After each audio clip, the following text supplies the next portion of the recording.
Hello and welcome to this review of the BBC Micro User Magazine, Volume 1, Number 1.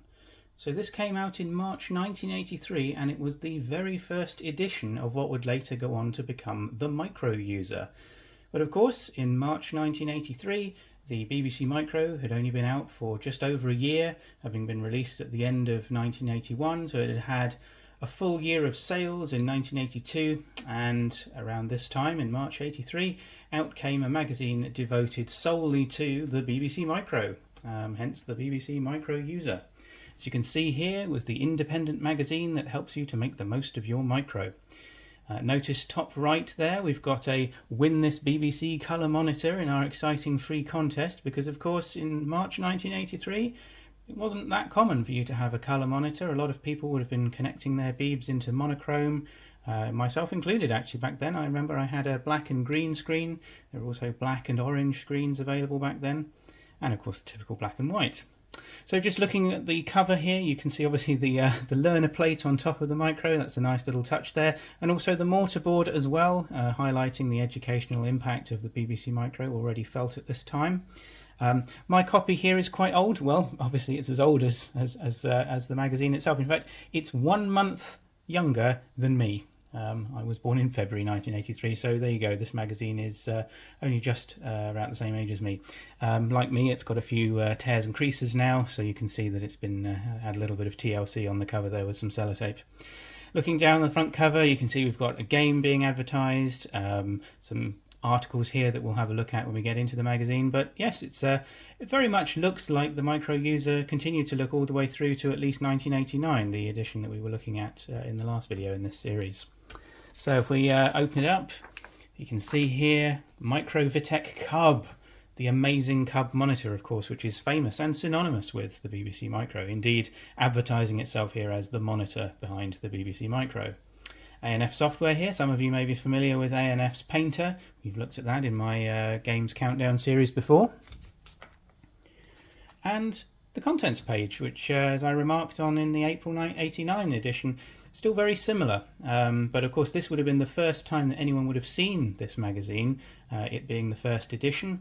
And you've got a nice little write-up here from the editor, Mike Beeb, here talking about the magazine and what it plans to be, which is a very exciting time. So, carrying on here, we've got Gemini's new performance software. I like this. This is essentially a set of business-related software for invoices and statements, database, stock control, all fascinating stuff. And you know, back in the day, this would have been very much the sort of central market for the Beeb, being used not just for gaming, of course, but for business software as well. The Micro News, of course, Chris Curry here, the face of Acorn.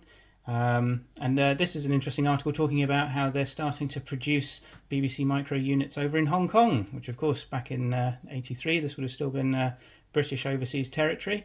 But yes, Hong Kong was being used as a manufacturing base for the Beeb back then. Major sales drive in the US as well. Unfortunately that didn't really come to very much in the end for Acorn, but back in the heady days of 83 those were the plans. This is a really interesting piece here about a guy who controls his BBC Micro using a piece of headgear here because he's disabled and not able to use his hands. And there's a nice write-up about how he's able to use the BBC in that way. There we go, there's Herman Hauser, the other face of Acorn, and of course Ian McNaught-Davis here, the presenter of Make the Most of the Micro. See, this is all right at the sort of heart of the BBC Micro world back in 83. There we go. Programming is easier than you think. If you don't know your output port from your interface, this is for you. So, I mean, this is very much, you have to remember the context in which this was written. In 83, as I said, the Micro had only been out for about a year, just slightly over a year. All of this would have been really new to a lot of people. You know, well, even simple things like, well, what happens when you hold down the Shift key? Why do I get the word mistake when I hit Enter? So this is really much of taking you slowly through the paces of how to use the computer, and it's actually quite an interesting read, even for somebody well versed in computers, as I'm sure most of you on this channel will be. It's quite interesting just to read it and sort of get a feel for how this would have all felt so new and exciting, and also daunting for a lot of people. It's part of the reason why people would have gone out and bought the magazine is, what do I do with this computer that I've got? There you go, printer there. And Watford Electronics, you see now, they were still a fairly fledgling outfit back then, and just far from the 89 heights when they were dominating the magazine with 7 or 8 pages of their back catalogue. But, you know, they were starting to get a foothold in the market here, as you can see. Build your own games paddle, or sort of primitive joystick here. Now this is fantastic. This is actually an article that talks about how to put together a games paddle both from a physical point of view and then writing a simple bit of software to control it as well. So yeah, really interesting stuff. Software for the BBC Micro here from Computer Concepts. And this is outstanding. Win this superb BBC Colour monitor. So the competition itself is a competition to basically come up with a way of recreating this fancy graphic here. So they want you to reconstruct as accurately as possible with all of the colours.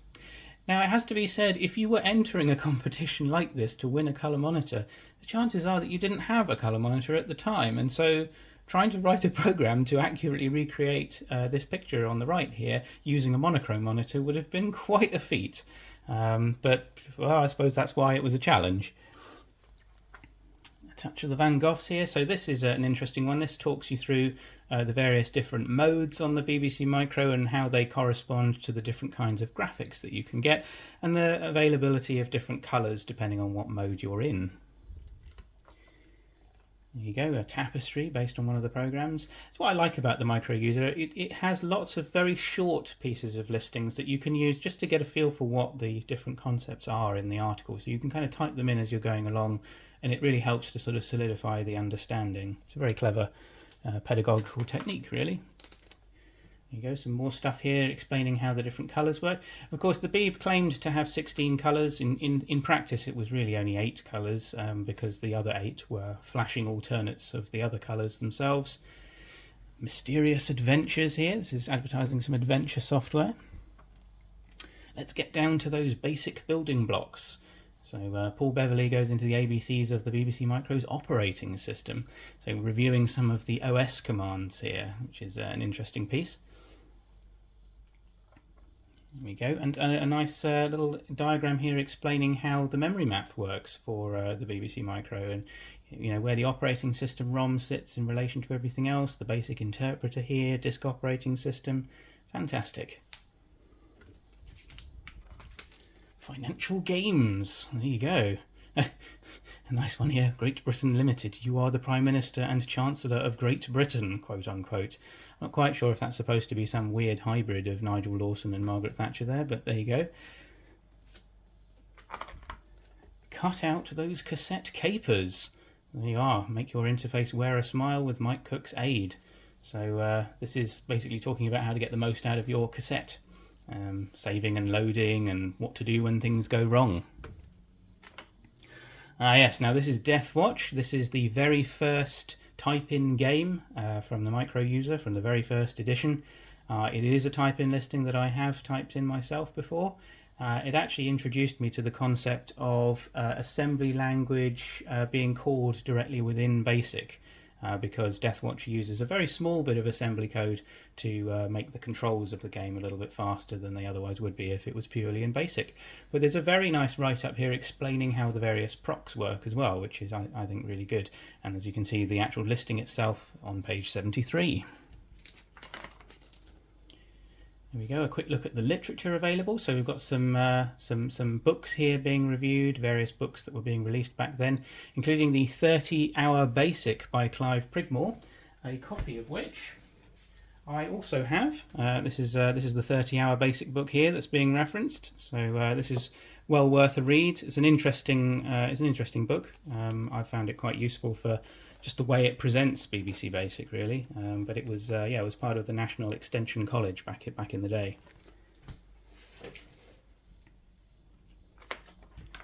There we go, some more books being referenced here. So there were really quite a lot of books coming out at this time, and this one, the Assembly Language Programs for the BBC Micro by Ian Birnbaum, this is still to this day held up as one of the finest textbooks on assembly language programming. So yeah, I've got a copy of that one too. Actually, mine's the second edition. Of course, this would have been the first edition back then. Spreading the Micro Gospel. So there you are. This is Director of the Northwest Regional Centre for the Microelectronics Education Programme. So this was the high aims that people had for how computers could be used in education. Where to find your MEP Regional Centre here. And some software reviews. So there's a nice little write-up of various games. We've got Frogger from A&F, Invaders from IJK, Space Pirates, all good stuff. Beeb bodybuilding course. Feeling a little weary? No bite to your bytes, no RAM to your ROM? Then you really must take this course. So there you go. There's an interesting bit here talking about upgrading from the Model A to the Model B and how it's a comparatively simple process. This would have been an upgrade that an awful lot of people would have done back in the day, because of course the option of buying the Model A or the Model B would have been a financially sensitive topic for a lot of people, because the cost was significantly different. But the B obviously came with the full 32K, whereas the A had only 16K. And a lot of people who purchased the Model A very quickly realised that they really did need that extra memory, and so there was a way of upgrading your A. And in fact, it's quite difficult now to get your hands on a Model A, because most of the Model A's that were released ended up being upgraded to Model B's in the end. Better to be safe than sorry when you handle MOS devices. There you go, lessons for life. Very nice circuit illustrations here. Triangular Technicolor Tangram. So this is a piece here about graphics and how to program graphics, specifically how to create graphics out of triangles using the various plot 85 combinations. There you go, and there's a shapes listing here that allows you to create this wonderful rocket. Very nice. That's the shapes listing in full, continued from the article there. Pick a random number and bingo, you have got yourself a game. So this is an interesting piece talking about how to make the most of the RND, or random function, and how you can use that. Obviously, it's very powerful for games programming in general. And in this case, we're looking at creating a bingo game. There we are, and the bingo listing continues here. You can see my edition's starting to fade slightly here. I do have all of my micro users as electronic editions, or digital editions, I should say. But as those of you who followed my channel will know, I'm a big fan of the physical originals of these magazines, and I try to keep them in as fairly good condition as I can. But age touches everything, myself included. Sorting things out. So this is talking about sort routines. It's interesting that it's talking about sort routines, because if you remember in the April '89 edition, they were still running various articles around the topic of sorting. This in particular here looking at bubble sorts, which are a very interesting form of sorting. Not the most efficient, but they really help to illustrate the way that you can sort. I have to say this picture here doesn't look very much like a BBC Micro. It looks more like a Commodore PET, if I'm honest. Programmer's Workshop, testing for function keys in machine code routines. Do you like that little picture up in the top right there? It looks quite cool. There we are. BBC Service Centre official stockists. Extended colour fill graphics gives you a choice of 4 billion shades for triangle filling. Not quite sure what that actually means in practice, but there you go. The ECFG commands that can be used in BASIC. Interesting stuff. There you go. Now, whoever had this magazine before me, because I got this one from eBay, they obviously decided to subscribe to the Micro User. So this issue must have done its job, because they've clearly cut off the triangular corner here for the subscription form, which you can just still see here. And they've obviously decided that, yes, they're convinced and they're going to sign up for the BBC Micro User and get 12 issues for the price of 10. And why not? BBC Micro Bookshop here, so a few of these books being displayed for people's interest. I think I've got this one. As I said, I've got the second edition of Birnbaum's book here. Fairly sure that I've got one of these, possibly this one. I'd have to check my bookshelf. Look, that cover looks familiar. There we go. Now this is the Death Watch listing here, so continued from the original article. The full listing, which continues through onto this page. I don't know if that's at the end of the Death Watch listing, or is it? Yes, that's the end of it there. I was trying to see if I could remember. There's somewhere in here where it branches off into machine code. I thought I might just highlight that, but I can't quite see it. I don't know if maybe I've gone past it. Let's have a quick look. Just a quick look back here. Was it somewhere earlier in the listing? There we go. You can start to see these LDAs and CMPs. So this procedure, I think it is here, defproc AS, which I think is the controls for your player. That's where it branches off into the machine code to give the game a little bit of a boost. But we can continue. Starting to branch off into purely adverts at this point. So we've got timeshare your color monitor with the family. That's an interesting idea there. Basically, you want to get yourself another monitor. That's basically what they're saying. A BBC graphics digitizer. Interesting. Minor Miracles BBC unit there. And coming towards the end of the magazine, we've got a few more adverts here talking about microelectronics from Jessup there. Fairhurst Instruments, fairly simple advert, this one, and somewhere operating in the sort of southwest, or Bournemouth, Southampton, Portsmouth and New Milton region there for disk drives and business software. Not the Isle of Wight, sadly. Computer City on the Victoria Road in Cheshire.